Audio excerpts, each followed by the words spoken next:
We're putting two of the most talked about autonomous AI agent platforms, Openclaw and Agent Zero, head to head to see which one actually delivers real automation power in 2026.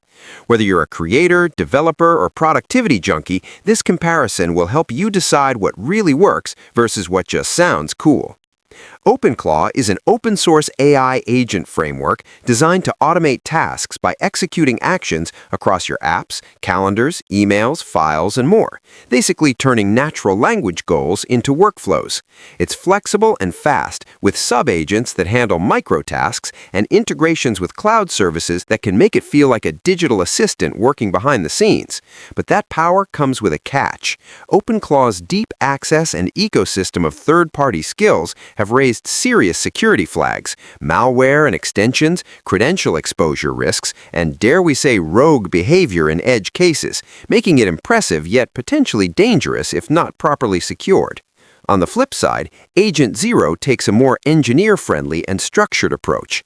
Built as an open-source agentic framework you run within Docker, it has advanced memory, knowledge, skill modules, and MC protocol support to manage complex, multi-step workflows with greater stability and transparency. It's designed to operate predictably in sandboxed environments, handle deep tasks from coding to automation chains, and integrate multiple AI providers without breaking under pressure.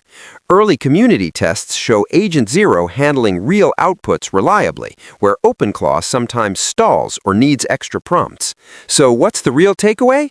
Openclaw shines if you want quick, conversational automation and continuous app interaction, but you have to be cautious about security and unpredictable behavior. Agent Zero is your choice if you value reliable, structured automation and long workflows that don't fall apart mid-task. Drop a comment on which agent you'd use, smash that like if this helped your AI agent decision, and don't forget to subscribe for more tech breakdowns.